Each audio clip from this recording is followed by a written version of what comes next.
নমস্কার সবাইকে, বন্ধুরা। সন্ধ্যার খবরে আপনাদের সবাইকে স্বাগত। আজকে ৯ জুলাই ২০২৪ ইংরেজি প্রত্যাশা ত্রিপুরা পত্রিকায় উঠে আসা একটি হেডলাইনের বিস্তারিত আলোচনা কি দেওয়া হয়েছে সেটা এখন আমরা দেখব। হেডলাইনটির নাম হল অগ্নিকাণ্ডে পুড়ে ছাই শিলাছড়ি স্কুলের বয়েজ হোস্টেল। এখানে বলা হচ্ছে, সাতসকালে ভয়াবহ অগ্নিকাণ্ডে পুড়ে ছাই করবুক মহকুমা এলাকার শিলাছড়ি বিদ্যাজ্যোতি স্কুলের উপজাতি ছাত্রাবাসটি। আজ মঙ্গলবার ৯ জুলাই সকাল সকাল এই অগ্নিকাণ্ডের ঘটনাটি লক্ষ্য করে এলাকাবাসী ঘটনাস্থলে ছুটে আসে। কিন্তু আগুনের লেলিহান শিখা এতটাই বেশি ছিল যে কেউই আগুন নিয়ন্ত্রণে এগিয়ে আসার সাহস দেখায়নি। পরে অবশ্য অগ্নি নির্বাপক কার্যালয়ে খবর দেওয়া হলে দমকল বাহিনীর কর্মীরা দ্রুত ছুটে এসে দীর্ঘ প্রচেষ্টার পর আগুন নিয়ন্ত্রণে আনে, যদিও ততক্ষণে যা ক্ষতি হবার তা হয়ে যায়। আশ্চর্যজনকভাবে আজ ছাত্রাবাসে থাকা ২ ছাত্র অগ্নিকাণ্ডের সময় ছাত্রাবাসের ভেতর থাকলেও স্ব উদ্যোগে তারা ছাত্রাবাস থেকে বেরিয়ে আসতে সক্ষম হয়। এদিক থেকে বলতে গেলে বরাত জোরে প্রাণে বেঁচে যায় ছাত্রাবাসের ২ ছাত্র। এই ছাত্রাবাসটিতে মোট ৫১ জন ছাত্র থাকে। অগ্নিকাণ্ডের আগে ছাত্রাবাস থেকে তাদের মধ্যে ৪৯ জন ছাত্র কোচিং নিতে শিলাছড়ি স্কুলে চলে যায়। যে ২ জন ছাত্র ছাত্রাবাসটিতে ছিল তারাই প্রথম এই অগ্নিকাণ্ডের ভয়াবহতা লক্ষ্য করতে পারে। এক সময় চিৎকার চেঁচামেচি জুড়ে দিলে জড়ো হয় পার্শ্ববর্তী এলাকার জনতা।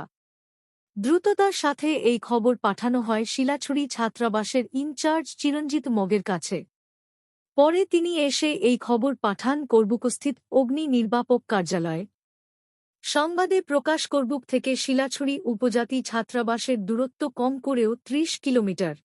এর আগে শিলাছড়ির পাশাপাশি আর কোনো অগ্নি নির্বাপক দপ্তরের স্টেশন নেই, যে কারণে দীর্ঘ ৩০ কিলোমিটার অতিক্রম করে করবুক থেকে অগ্নি নির্বাপক দপ্তরের কর্মীদের ছুটে এসে নেভাতে হয়েছে আগুন।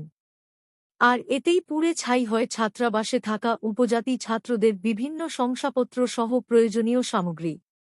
এমনকি ছাত্রদের কাপড় চোপড় সহ যাবতীয় অন্যান্য জিনিসপত্র পুড়ে ছাই হয়ে যায়।